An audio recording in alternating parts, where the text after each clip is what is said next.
Merci beaucoup d'avoir cliqué dans cette vidéo et aujourd'hui on est à notre troisième épisode de notre série sur le pardon. Là, c'est vraiment la troisième étape si tu n'as pas encore réussi à faire la paix avec la personne qui t'a offensé. Et si tu es à ce stade-là, alors il faut vraiment voir cette vidéo-là parce qu'on va donner une piste très importante pour trouver le pardon chez l'autre. Le texte qu'on va lire, il se trouve toujours en Matthieu 18, bien sûr, mais cette fois-ci, c'est le verset 17. Alors, lisons ensemble. Si on refuse de les écouter, dis-le à l'Église. Et s'il refuse aussi d'écouter l'Église, qu'il soit pour toi comme un non-juif et comme un collecteur de taxes. Donc, tu as déjà essayé la première étape. Tu es allé parler avec lui seul à seul. Ça n'a pas marché. Tu as pris des personnes de l'extérieur qui n'étaient pas mêlées à l'histoire pour aider à voir d'une façon différente. Ça n'a pas marché.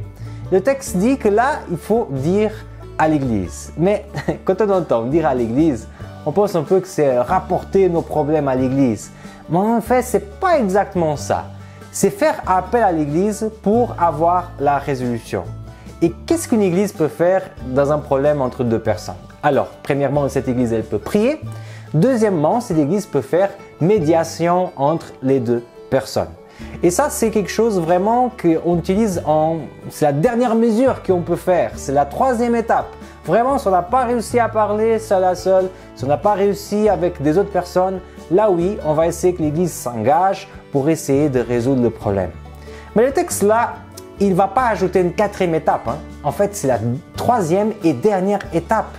Il dit que si on n'arrive pas à avoir la paix avec cette personne, qu'il faut considérer cette personne comme un non-juif ou comme un collecteur de taxes. Qu'est-ce que ça veut dire?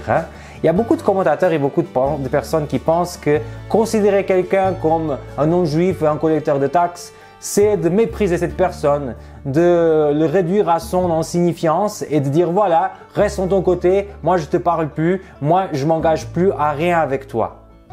Mais ça, c'est vrai, c'est la vision que les Juifs avaient des collecteurs de taxes et des non-Juifs. Mais quelle était la vision du Christ par rapport à ces gens-là? Le Christ est passé pas mal de temps à discuter avec ces gens-là.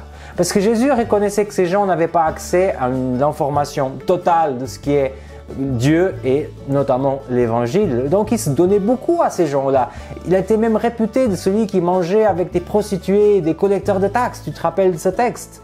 Alors, Jésus les considérait comme des personnes qui n'avaient pas toute la connaissance. Il était là en train d'insister pour savoir comment les gagner le cœur, comment les expliquer l'Évangile. Si une personne qui t'a offensé ne fonctionne pas cette première étape, c'est-à-dire tu essaies de discuter, ça ne marche pas. Tu amènes des personnes de l'extérieur, ça ne marche pas. Tu essaies d'engager l'Église, peut-être ça fait même pire. Alors le texte dit qu'il faut considérer que cette personne est tellement aveuglée par les décisions qu'elle a prises dans sa vie, que là, elle a vraiment besoin que tu t'engages à faire ce que le Christ a fait avec les collecteurs de taxes et avec les non-juifs. Vraiment, essayer de gagner la personne, considérer qu'il ne connaît pas tout, donc il ne peut pas prendre des bonnes décisions. C'est en tout cas l'exemple qu'on voit Jésus nous donner dans les évangiles. Si tu as apprécié cette vidéo, c'est le moment de la liker et de partager avec des personnes qui peut-être sont en train de batailler avec une histoire de pardon ou autre.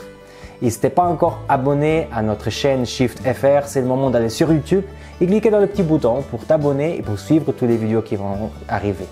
On a encore un quatrième et dernier épisode de cette série sur le pardon. Reste connecté parce qu'on aura encore des choses très intéressantes à voir ensemble. Merci beaucoup de ton attention et à la prochaine vidéo.